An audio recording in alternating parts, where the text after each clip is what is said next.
안녕하세요. LA 정교수입니다. 구독과 좋아요 알람 설정은 영상 제작에 큰 힘이 됩니다. 자, 오늘 살펴볼 주들은요. 테슬라 상승 폭발 얘기라는 주제 다뤄볼 텐데요. 점점 누적되고 있는 중이다라는 주제 다뤄봅니다. 자, 그리고 러시아 전쟁, 우크라이나 전쟁이 끝이 나면 주가는 폭발한다는 주제 다뤄보고요. 그 외 테슬라 소식과 미국의 매크로 상황들 살펴보도록 합니다. 자, 지금부터는요, 미국 경제 상황과 매크로 상황들 살펴보도록 하겠습니다. 자, 가장 먼저 살펴볼 소식은요, 지금 아주 급박하게 돌아가고 있는 러시아, 우크라이나 전쟁 종결 회담 소식들입니다. 자, 지금 지난 이 주말부터 시작해서 이 트럼프의 특사죠. 트럼프 특사가 러시아에 파견되고 지금 또 이 유럽의 미팅에서 각국의 어떤 정상들을 만나고 하면서 굉장히 발빠르게 움직여지고 있습니다. 자, 이거 정말로 그 미국의 특사가 말했던 것처럼요. 만약에 빨리 정리가 된다면 며칠 안에 또 늦어도 몇 주 안에도 해결될 수 있는 그런 분위기가 흘러가고 있었거든요. 자, 그런데 여기에 유럽이 끼어들기 시작했습니다. 자, 무슨 말이냐면요. 지금까지 드러나는 상황들을 보면은 미국이 우크라이나보다는 러시아에게 초점을 맞춰서 거의 일방적으로 러시아와 얘기를 하고 현재 그 피스톡이죠. 그러니까 평화회담을 진행해 왔다라는 겁니다.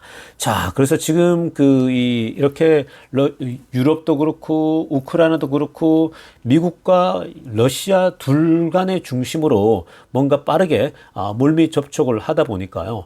유럽 쪽에서 이 부분에 대해서 이거 아닌데 하면서 이 반발이 나오고 있는 모습입니다. 자, 그래서 유럽의 지도자들이 우크라이나 플랜에 대해서요. 아래쪽에 보세요. 인터뷰한 거 보세요. 지금 뭐라고 하냐면요. 왼쪽 사진 아래쪽에 보시면 Russia, Ukraine peace deal wouldn't work 이라고 합니다. 그러니까 without us라고 하죠. 우리 유럽을 빼고서는 러시아, 우크라이나 평화 딜은 절대로 제대로 작동하지 않을 것이다 라면서 EU, 즉 유럽연합의 외교의 수장이 얘기를 했습니다. 그러니까 미국의 일방적인 러시아와의 회담을 시작부터 마무리까지 하겠다? 그렇게 해서는 안 된다라고 합니다. 그러니까 유럽을 배제하지 말라라고 얘기를 하고 있습니다. 자, 그런데 여러분 이게 재미난 게 뭐냐면요. 지금 유럽도 왜 우리를 빼지 말라고 할까? 유럽은 일단 회담이 빨리 해결되기를 바라고 있거든요. 자, 근데 여기에는요, 몇 가지 이유가 있습니다. 유럽이 미국 일방적으로 러시아와 회담을 해서 결론을 내려가지 말라. 여기는 몇 가지가 있는데, 자, 첫째는요, 일단 전쟁 후에 이 회담이 끝나고 나면 우크라이나 재건 사업에 어마어마하게 지금 이 경제적인 이권이 걸려 있는 거거든요. 근데 이게 이제 미국이 혼자 독점할 수 있는 거야. 미국이 우크라이나, 소위 말해서 이 전쟁 자체를 끝내려고 하다 보니까 미국이 주도권을 가지고 간다? 그럼 미국이 이 재건 사업의 열매를 다 따먹으려고 하겠죠. 그러니까 이런 부분에서 유럽도 가만히 있을 수 없는 겁니다. 자, 또 하나는 뭐냐면요. 이거는 이제 정치적이고, 또 미래의 어떤 그 저스티스 측면이죠. 그러니까 우리가 정의를 위해서 만약에 미국 일방적으로 해서 대충 미국 중심으로 끝내버렸다. 그러면 앞으로 러시아가 또다시 소위 우크라이나를 침공할 수 있고 또 다른 나라를 침공할 수 있는 여지가 있는 겁니다. 뭔가 또 미국이 관심 없는 사이에 허약한 나라가 보이면 또 침범할 수 있겠죠. 러시아가. 그리고 나서 또 지나서 또 회담해서 풀면 되니까. 그러니까 러시아가 그걸 또 반복할 수 있으니까 그런 걸 미연에 방지해야 된다는 거죠. 그러려면 미국 주도가 아니라 여기 당사자라고 할 수 있는. 그러니까 당사자는 사실 러시아하고 우크라이나인데 우크라이나에 바로 붙어있는 나라가 유럽이잖아요. 그 유럽 지도자들이 지금 이 부분에서 우리도 거의 준 당사자이기 때문에 미국보다도 이 부분에서 우리가 이 앞으로 러시아가 재발 방지를 위해서 어떤 조치를 취할 것인가. 자, 그런 부분도 본인들이 함께 참여해서 얘기하겠다는 겁니다. 그리고 지금 미국이 뭘 요구했냐면요. 마지막 한 가지는 유럽에게 야, 회담 우리가 끝내고 전쟁도 끝낼 테니까 너네는 이 우크라이나에 군대나 파견할 생각하라 그랬어요. 그러니까 유럽연합에 군대를 파견하라고 얘기를 했습니다. 이게 무슨 말이겠습니까? 미국이 여기 군대 안 보내겠다라는 거예요. 미국이 군대를 보내면 어떻게 돼요? 또 여기에 재정이 들어가잖아요. 근데 지금 트럼프는요, 재정을 줄이기 위해서 완전 올인하고 있잖아요. 그러니까 지금 우크라이나가 또 전쟁이 끝났다고 해서 여기에 미군을 보낸다? 그러면 여기 또 재정을 확대해서 나가야 되는데 재정 적자가 계속 확대되는 거죠. 그래서 지금 미국은요, 극도로 이런 부분에 전쟁도 끝내고 싶고 또 미군 파견 싫으니까 유럽 니네가 파견해. 그럼 유럽에게 파견하라 그러면서 열매는 자기네가 따먹으려고 한다?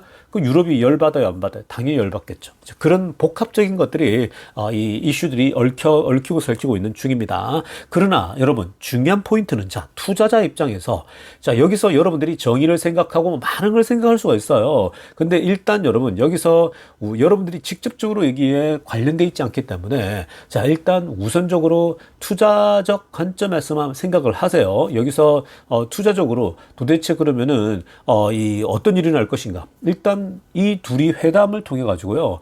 이게 이렇게 빠르게 물밑 접촉이 되고 있다. 또 트럼프가 밀어붙이고 있다. 이러면요. 어떤 시기로든 전쟁은 끝나요. 그게 특사가 얘기했던 것처럼 몇 주 안에 끝날 수도 있는 문제거든요. 자, 그렇게 되면 정말 여러분 미국 주식에 대해서는 정말 큰 폭등이 올 수 있습니다. 그리고 전반적으로 전 세계의 경제가 호전되어지는 그런 양상이 펼쳐질 것입니다. 그래서 그런 부분, 사실 근데 우크라이나 입장에서만 본다면 우크라이나는 여기서 생각해야 될 건 뭐냐면요. 언제나 약자, 힘이 없으면요. 이렇게 열강들 사이에서 당하는 거예요. 그러니까 이 점에서 여러분들이 미국을 보세요, 여러분. 미국이 대통령이 바뀌니까 우크라이나가 그냥 한순간에 이렇게 소위 가장 최약자, 자신들의 국가의 땅이랄지 주권이 없어지는 거예요. 그러니까 여러분들에게 제가 보수건, 진보건 그게 중요한 게 아니고요.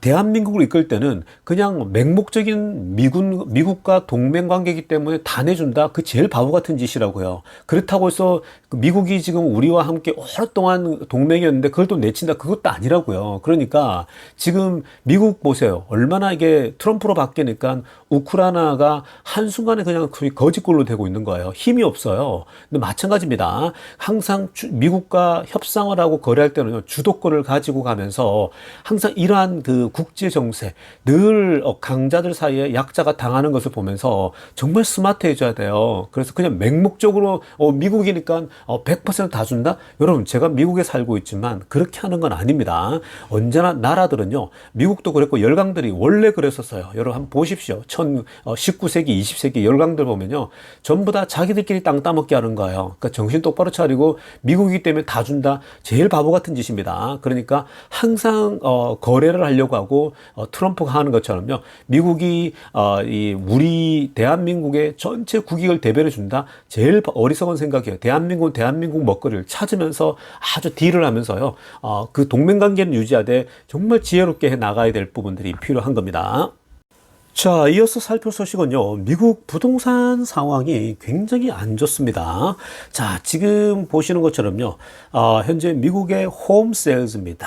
2024년도에 집 판매를 보니까요, 이건 뭐 역대급으로 떨어져 있죠. Lowest level in nearly 30 years라고 합니다. 30년 만에 이 가장 낮은 그런 레벨로 떨어졌다라고 하거든요. 그러니까 지금 뭐 1월 달까지도 뭐 그냥 다 비슷해요. 여전히 뭐 작년 한 해 보면은 어마어마하게 지금 안 좋은 상황인데, 아래쪽 그래프 한번 보시기 바랍니다. 여러분, 빨간색으로 표시했죠. 지금 파란색 오른쪽 맨 막대 그래프 보세요. 이게 이제 그 이번에 그 맨 마지막 그 24년도 데이터인데 한번 보시면요, 뭐 이거 너무 안 좋죠. 그러니까 이게 지금 가장 낮은 수치인데 쭉 선을 왼쪽 편에 보면요, 1994년도, 5년도 요 정도가 나고 너무 똑같다라는 거예요. 그러니까 거의 이거는 30년 만이죠. 1995년 6년만 하면 여기서 한 30년 정도 지나면 2024년, 26년 내는 거잖아요. 그러니까 거의 30년 만에 지금 집 거래가 그 정도 수준으로 떨어졌다는 거. 그러니까 거래가 그만큼 안 된다라는 거예요. 적어도 좀 거래가 활발하게 움직여줘야 되는데 지금 거래가 안 된다는 거, 두 가지 이유가 있습니다. 첫째는 higher mortgage rate입니다. 지금 mortgage가 너무 높아요. 그러니까 지금 금리 있죠. 이 10년물 금리와 연동되어져 있는 이 바로 주택담보대출 금리가 너무나도 여전히 높아요. 7%대 유지하고 있는데 부담스러워요. 6%대 초반화도 부담스러워할 수 있는데 그나마 6% 초반이 좀 나았거든요. 근데 다 6% 중반 이상에서 7%대를 유지하고 있습니다. 자, 그래서 지금 금리가 높으면 안 되는 거고요. 그리고 또 하나는 뭐냐면 레코드 홈 프라이스입니다. 지금 집 가격이요. 역대급으로 올라와 있거든요. 그러니까 집 가격은 집 가격대로 높아요. 그리고 금리는 또 높아요. 그럼 어떻게 삽니까? 한번 생각해 보세요, 여러분. 집을 살려고 하면요. 집 가격이 좀 싸거나 내려와 있으면 모기지가 좀 높아도 감당이 돼요. 근데 지금은 둘 다 높아요. 집 가격은 때로 높고 모기지도 높고 그러면 지금 여러분 만약에 7%대 뭐 아무리 좋게 해서 6.5% 하더라도요. 100만 불짜리 사게 되면 이게 그냥 기본적으로 내야 될 것이 보통 이게 이제 이 한 5,000불, 6,000불씩 그 보통 그 나간단 말이죠. 우리가 몰기지 비용으로 나가는 거요. 근데 이제 여기서 1년 또 이 재산세 내야 됐죠. 뭐 이 그 세금들이 꽤 있단 말이에요. 근데 그런 거 다 따지면요. 이게 지금 예상했던 것보다 훨씬 많이 나가요. 그러니까 매달 만약에 6,000불에 7,000불, 8,000불까지 나간다 생각하시면 그거 어떻게 감당합니까? 매달 한 7,000불만 나가도 이거는 뭐 세금 다 떼고 한 15만 불씩 벌어온다. 20만 불 벌다 하더라도 뭐 세금 내고 그리고 뭐 쓸고 이 몰기지에 7,000불, 8,000불씩 나간다 그러면요. 이 감당 안 돼요. 그러니까 지금 이 사람들이 집을 살 수가 없는 상황이에요. 그리고 팔려고 하는 사람도 팔 수가 없어요. 본인들이 원래 낮은 이자율을 갖고 있다 보니까요. 그러니까 딱 막혀 있는 거, 스탁이 돼 있는 겁니다. 그래서 요런 지금 부분에서 트럼프가 이걸 빨리 해결하고 싶겠죠. 부동산 재벌이고 부동산 천재라고 불리는 트럼프가 이걸 해결 못하면요. 얼마나 나중에 어렵겠습니까? 그래서 지금 트럼프는 이걸 해결하기 위해서 자, 일단 금리가 내려와 줘야 되는데 자, 금리를 내리려고 하니까 물가가 자극이 되고 만만치가 않아요. 본인은 지금 또 관세를 때려줘야 되는데 관세는 물가 자극에 또 영향을 받는단 말이죠. 그러니까 이거는 어떻게 할 수 없는 방법인데 지금 트럼프가 그렇다면 우리가 재정 적자를 줄이자라고 방향을 지금 잡고 있는 거예요.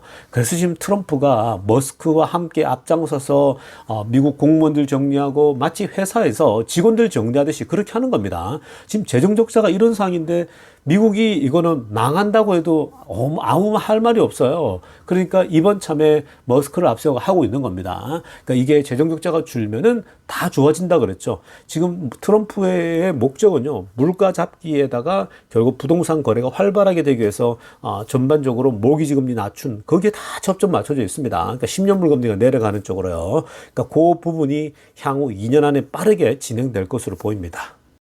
자, 이어서 살펴볼 소식은요, 아마존 소식 한번 들여다보겠습니다. 자, 지금 아마존이요, 굉장한 효과를 보고 있습니다. 어떤 효과냐? 바로 아마존이 지금 이 주변에서 잘 모르고 있는 아마존의 그 어떤 그 AI에 대한 투자 있죠. 이 AI에 대한 투자가 아마존의 이 전반적인 마진을 끌어올리고 있다라는 분석 나옵니다. 일단 여러분 이 막대 그래프 한번 보시기 바랍니다. 아마존이요, 이게 그 물건 막 팔고 있는데 이게 이제 그 마진을 보게 되면요, 계속해서 안 좋았거든요. 지금 보시면 20년도도 마이너스 1.1이죠. 21년도도 안 좋았어요. 마이너스였어요. 22년도도 마이너스 8.1%예요. 그때 초고금리 갔을 때. 그 주가도 뭐 어마어마하게 떨어졌었죠. 자, 그리고 마이너스 3.2, 마이너스 1.3, 0.3, 0. 플러스 1% 올라서고 있습니다. 그러니까 26년도쯤 되잖아요. 플러스로 올라가요. 여러분, 이 그래프가 굉장히 중요하거든요. 점점 줄어가고 있죠. 이게 지금 어떻게 해서 이렇게 본인들의 이 마켓에서 이제 드디어 리테일 마진이 만들어지느냐? 사실 그 아마존은 가격을 최대한 떨어뜨려 가지고 경쟁자 다 죽이고 이제 올라가는 중이잖아요. 근데 여기서 이제 그 사람들이 물건을 주문하고 할 때에 기술력을 동원해 가지고요. 아주 배달도 뭐 하루 혹은 하루 안에 빠르게 배달이 될 정도로 이 소위 AI를 활용하고 있거든요. 자, 이런 이런 기술 투입 덕분에 지금 리테일 쪽에 마진이 플러스로 지금 돌아서고 있는 겁니다. 26년도로 가면 그렇다는 겁니다. 그렇기 때문에 아마존 투자가 최근에 이 월가 애널리스트들이 전부 다 목표 주가를 높이 올리고 있는 그런 이유거든요. 이번에 실적만 보고서는 다들 주가는 떨어졌는데 지금 장기적으로 봤을 때 굉장히 좋다라는 거죠. 그리고 지금 그 오른쪽 편 보세요. Under the radar robot입니다. 이게 지금 사람들이 모른다라는 거예요. 그 레이더 안에 들어와 있으면 다들 아는 건데 사람들이 주목하고 있지 않고 모르는 부분이 뭐냐면 로봇이에요. 그게 바로 인공지능을 활용한 건데 이게 인공지능을 활용하니까요. widening its competitive lead in retail이라고 합니다. 그러니까 리테일 판매에 있어서 경쟁력을 끌어올리고 그리고 프로핏을 올리고 있다는 거예요. 굉장히 빠르게 이윤을 끌어올리고 있다는 겁니다. 그래서 아마존 주목하셔야 됩니다. 괜찮을 겁니다. 자, 지금부터는요, 테슬라 소식 집중적으로 들여다보겠습니다. 자, 가장 먼저 살필 소식은요, 아주 신선한 소식 하나 날라들었습니다. 자, 세미트럭 관련된 소식인데요. 자, 여러분, 이 세미트럭 공장이 특별한 공장, 세미트럭만 완전히 대량 생산하는 공장을 지금 짓고 있지 않습니까? 지금 빠르게 현재 이 완성이 되어 가고 있죠. 그래서 올해 아마 하반기에는 이제 그 파일럿 생산한다라고 얘기 나올 거고, 그리고 대량 생산은 내년부터 본격적으로 들어가게 될 것으로 지금 보고 있습니다. 자, 그런데 여러분, 일단 이렇게 세미트럭이 올해 말부터 생산되어지고 내년부터 이제 많이 뽑아진다라고 하면 결국 좀 뭐가 필요할까요? 인프라를 깔아야 될 거 아니에요. 그러니까 트럭을 뭐 우리가 예를 들면 모델 Y나 모델 3를 아무리 많이 판다고 해서 이게 잘 팔리려면요 결국은 충전할 곳이 있어야 되는 거예요. 충전할 곳이 없는데 이 전기차만 팔면 뭐예요? 이게 전기차는 팔긴 파는데 컴플레인이 바로 들어오겠죠. 사람들이 뭐라고 하겠습니까? 야, 지금 전기차를 이거 충전 어디서 하라는 거야? 이렇게 될 수 있는 거잖아요. 그러니까 빠르게 충전할 수 있는 슈퍼차저 스테이션이 있다라면 굉장히 사실 이 인프라가 이제 갖춰지면서 자동차도 잘 팔리고 계속 선순환이 되겠죠. 사람들도 전기차를 사보고 나니까 리뷰가 좋죠. 충전하기도 좋고 모든 게 좋은데? 라고 판단이 드는 겁니다. 자, 그래서 사실 자동차만 파는 게 아니라 인프라도 깔아야 되는 게 이 전기차 시장의 가장 중요한 모습이거든요. 근데 지금 이제 세미트럭도 마찬가지입니다. 세미트럭이 이제 올해 말 그리고 내년부터 본격적으로 양산되어지려면 뭐가 필요합니까? 바로 이 충전소가 필요하겠죠. 그래서 지금 테슬라가 이제 세미트럭 이게 집중되어져 있는 세미 차징 스테이션을 이제 본격적으로 오픈하기 시작한다고 합니다. 자, 그래서 위에 빨간색으로 하이라이트됐지만 테슬라 세미 차징 스테이션스 finally going to start opening soon이라고 합니다. 그러니까 조만간에 이제 이 세미 트럭을 집중적으로 충전할 수 있는 바로 이 충전소가 설치가 된다는 거죠. 자, 그리고 아래쪽에 파란색으로 하이라이트한 거 보세요. 이게 first public semi charger station입니다. 지금 비공개적으로 있지만 이 first public 이제 모두에게 공개되어지는 거죠. 세미 차저 스테이션이 어디에 오냐면요, South Los Angeles County입니다. 그러니까 이 LA 쪽에 보면은 토렌스 가는 길에 보면은 이 카슨이라는 지역이 있거든요. 자, 카슨 시티에 이제 온다고 합니다. 자, 아무튼 뭐 지금 이 그 12개 차징 스토어를 가지고 처음 나오게 되는데 한번 이제 둘러볼 계획입니다. 이게 이제 완전히 저기 되면 지금 퍼밋이 들어갔고 이제 이 조만간에 이제 오픈한다는데 이 세미트럭에 대한 충전소를 준비하고 있다고 하는 건요, 테슬라가 모든 것들이 다 진행이 잘 되고 있다는 거예요. 자, 여러분, 여기서 이 세미트럭이라고 하는 건요, 그냥 단순히 우리가 모델 3나 모델 Y 생산하듯이 그냥 생산만 하면 된다, 이게 아니에요. 여기 세미트럭은요, 뭐가 들어가냐면 다른 배터리가 들어간다고요. 즉 4680 배터리가 들어가거든요. 그러니까 세미트럭이 공장이 완성되어 가고 있고 여기에 충전소까지 지금 가고 있다, 세우고 있다. 이 말은 뭐, 이 충전소도 투자잖아요. 그러니까 소위 말 슈퍼차저 스테이션이라는 것은 이게 하나의 투자기 때문에 이건요, 모든 것이 잘 진행되지 않으면 안 되는 거예요. 그러니까 이 말은 이 반대로 말하면요, 4680 배터리도 이제 충분하게 공급이 될 만큼 계속해서 수율이 올라오고 있다고 보시면 되겠죠. 그러니까 자꾸 뭐 옛날에 한국의 우리 그 문어 같은 경우는 4680 굴하다 아니다, 거짓말이다, 언제까지 구라칠 거냐, 머스크가 속지 마라, 맨날 이런 소리 했잖아요. 근데 지금 4680 배터리가 점점 더 내공이 쌓여가면서 아주 지금 이 속도가 올라오고 있죠. 그러니까 결국은 세미트럭도 나온다는 얘기고, 그에 따른 충전소까지 지금 투자하고 있다. 그 말은 지금 모든 것들이 순차적으로 잘 되어가고 있다라는 거예요. 그러니까 배터리라는 것도 굉장히 시간이 많이 드는 사업이고, 또 이 에너지가 돈이 많이 드는 거예요. 시간과 돈이. 그렇기 때문에 쉽게 어떤 이 4680 배터리 같은 경우는 기존에 없던 모델이잖아요. 그러니까 이런 다른 어떤 이 폼 팩터이기 때문에 당연히 이건 어려움을 겪을 수밖에 없겠죠. 그래서 지금 어찌됐건 모든 것들이 순탄하게 진행되고 있다라는 점이 굉장히 반갑습니다. 여러분, 이건 세미트럭까지도 이제 내년에 나온다. 지금 여러분들이 기억해야 될 것은요, 테슬라는 25년 올해, 그리고 내년 26년, 27년까지는요 아주 폭발적인 흐름이 나올 겁니다. 얼마 전에 모 애널리스트가 그 얘기 했잖아요. 자꾸 뭐 언론들이 지금 뭐 PR이 너무 높고 너무 비싼 거 아니냐, 테슬라가, 이러는데 27년이라는 것을 기점을 놓고 그때까지 성장률을 놓고 본다면 이거는 결코 지금 비싼 게 아니라는 거죠. 지금 주가를 27년도로 가서 성장하는 까지 대비하게 되면 그때는 지금 PR이 아니라 두 자리 뭐 굉장히 낮게 나올 수밖에 없다라고 얘기를 하거든요. 그러니까 지금 테슬라는 이 폭발력이, 상승 폭발력이 누적되고 있는 겁니다. 주가도 이렇게 계속 에너지가 축적되다가 갑자기 튀는 겁니다. 자, 다음으로 살펴볼 소식은요, 새로운 모델 Y에 대한 소식입니다. 자, 모델 Y에 대해서는 뉴 모델 Y는 지금 인기가 굉장히 폭발적이라고 말씀드렸죠. 특히 이제 중국 같은 경우는 이건 뭐 굉장히 많이 기다려야 되는 6월 달까지도 밀리기도 하고 굉장히 폭발적인 인기를 볼 수 있다고 말씀드렸었습니다. 자, 그런데 이제 북미 지역도 나오고 있습니다. 자, 북미 지역도 사전 딜리버리, 저희 오더를 이제 내렸겠죠. 그러니까 이게 온라인으로 이제 앱을 깔아가지고 주문한단 말이죠. 그 주문을 이미 미리 다 해놨겠죠. 다 한 사람들이 이제 언제 언제 배달이 된다라는 것을 노티스를 받게 되거든요.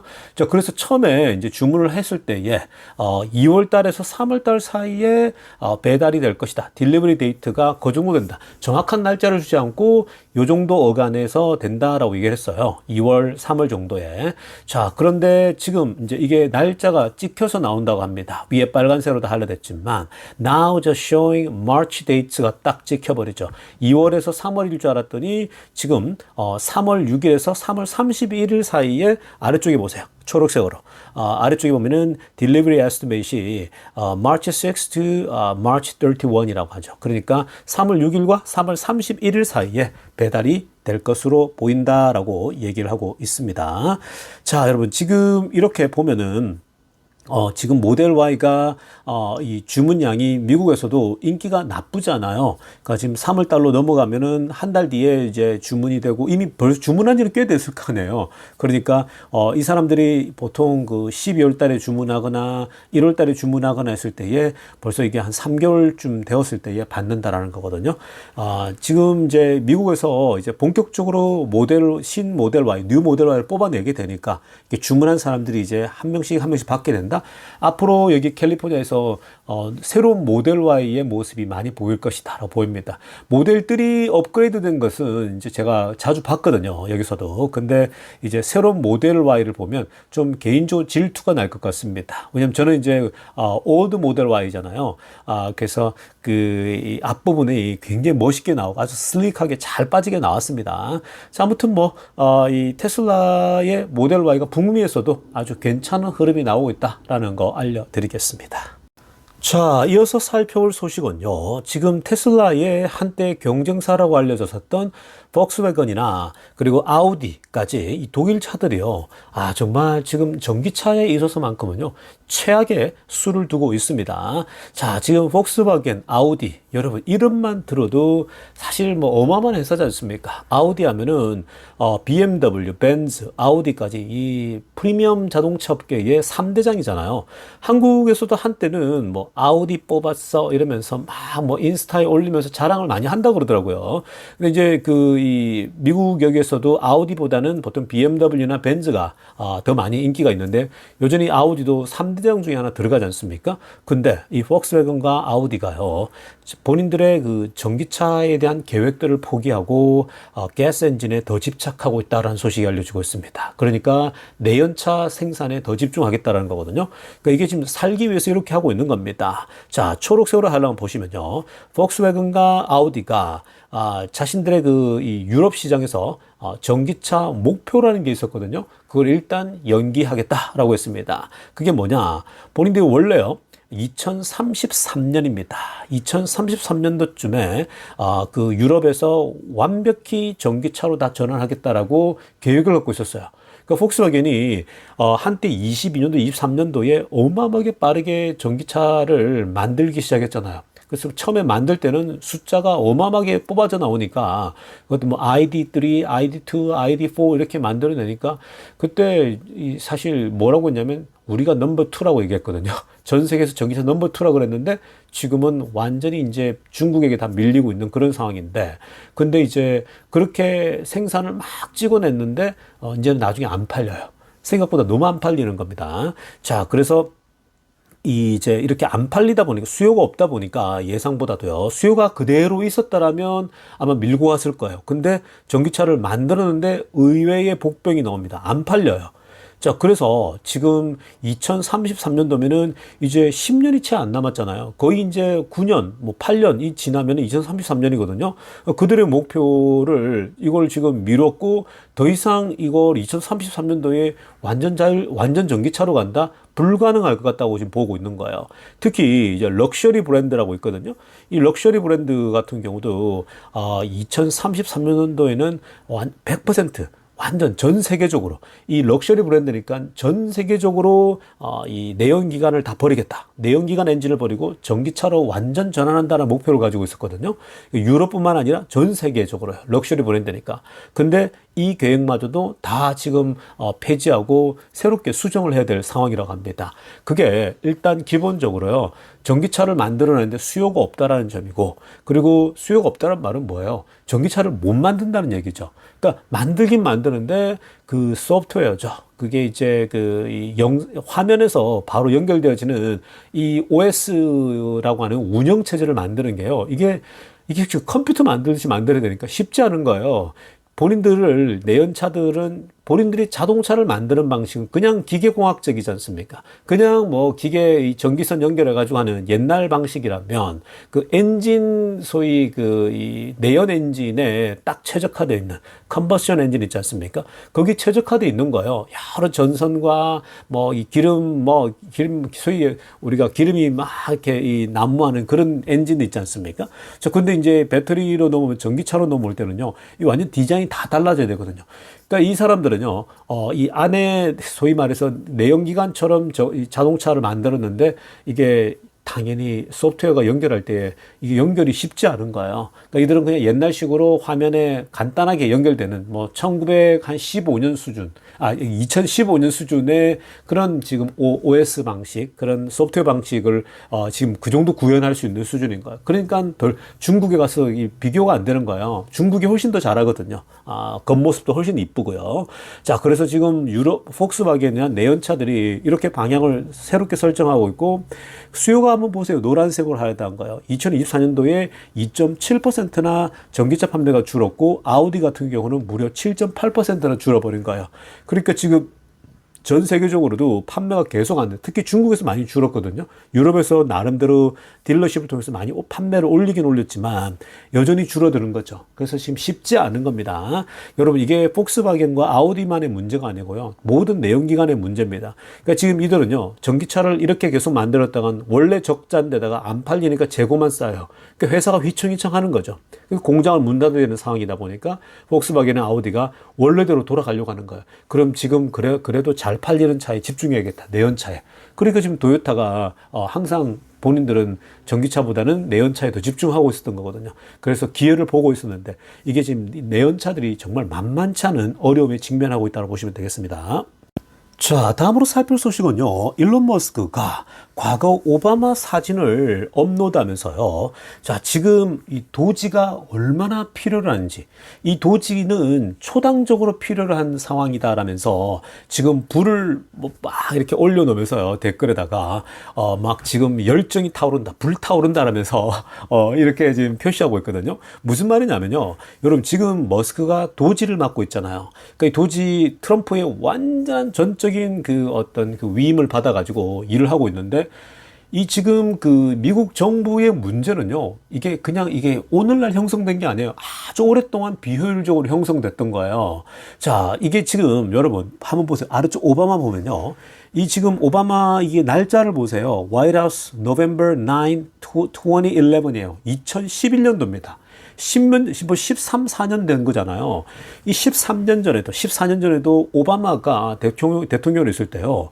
소위 도지 같은, 미국 정부를 효율적으로 만들어야 돼. 그러니까 그런 부분을 그때부터 오바마가 제시했거든요. 근데 의회가 계속해서 거짓말하고 의회가 뭐 다 마찬가지예요. 공화당도 그렇고 민주당도 그렇고 그게 다 얽혀 있는 거잖아요. 그러니까 의회에게 맡기니까 답이 없는 거예요. 자, 그래서 지금 위에서도 빨간색으로 동그라미 치면 보면요. 이 뭐 wasteful government spending입니다. 정부의 너무 낭비적인 지금 스펜딩이 너무 많다는 거예요. 근데 이게 이권이 다 연루돼 있다 보니까 끊을 수가 없는 거예요. 이건 여러분 그냥 그 당시 민주당과 공화당의 전체의 문제였던 거예요. 어느 한쪽 당이 그런 게 아니고요. 정치인들이 국회의원 하면서 표를 얻고 이러려면 막 남발할 거 아니에요. 공수표 남발한단 말이죠. 근데 이제 되고 나면은 그거 뭐 어떻게든 해야 될 거 아니에요. 그러다 보니까 뭐 에이전시 세우고 뭐 많단 말이에요. 그러니까 그거는 모두가 다 똑같은 상황입니다. 자, 그래서 오바마가 볼 때, 야, 지금 미국이 재정 적자가 심해지고 있는데 이러다간 이거 미국 망한다 하면서 그때부터 다 얘기가 있었던 거죠. 그래서 빨리 우리가 이 낭비적인 걸 해결해야 되는데 의회가 필요 없을 것 같다고 얘기를 합니다. 그러면서 도지를 만들어 가지고 빨리 예산을 줄이는 쪽으로 가야겠다 그랬거든요. 근데 오바마가 tried and failed to dodge this라고 합니다. 그러니까 정부의 이 문제를 해결하려고 했는데 오바마도 못했던 거예요. 누구나가 하고 싶은데 못했던 거예요. 근데 이건요, 이런 오바마나 관료들이 하면 안 돼요. 그러니까 이 소위 관료들에게 맡기잖아요. 경제학자들을 절대 못합니다. 그 사람들이 이론은 잘해요. 근데 못해요. 또 오히려 머스크 같이 기업을 운영해 본 사람, 실제로 기업을 운영하면서 최고로 만들어 본 사람들, 비용을 깎고 소위 말 인건비를 줄여보고 노동자들을 잘라보고 해고해서 가장 강력한 소위 말해서 회사를 만들어 본 사람이 알 수 있겠죠. 그게 바로 일론 머스크가 최고 적임자인 겁니다. 그러니까 머스크가 야, 지금 나보고 언론들이 욕하는데 니네가 나를 욕하면 안 된다는 얘기죠. 이미 오바마 때부터 이렇게 한 거고 계속 해왔는데 못했던 거라는 거예요. 근데 이것도 트럼프 혼자 못하니까 머스크에게 맡기는 거예요. 머스크는 정말 제대로 해봤거든요. 그러니까 머스크가 나서서 빠르잖아요. 이 정리하는 게. 그 빨리 정리해가지고 지금 AI를 활용해가지고 빨리빨리 정리하고 있는 거죠. 자, 이렇게 되면 미국이 한 번 더 어마어마한 도약을 하게 될 겁니다. 이번에 이걸 성공하게 되면요. 자, 그렇게 되면은 뭐 미국은 아마 앞으로 장기적인 호황에 갈 수 있는 그런 시점에 오니까 여러분들 지금 부지런히 미국 주식을 계속 자산으로 담아 두셔야 돼요. 굉장히 크게 많이 오르는 때가 계속 찾아오게 될 것입니다. 자, 여러분 오늘 영상은요 이쯤 하도록 하겠습니다. 레이종에서였습니다.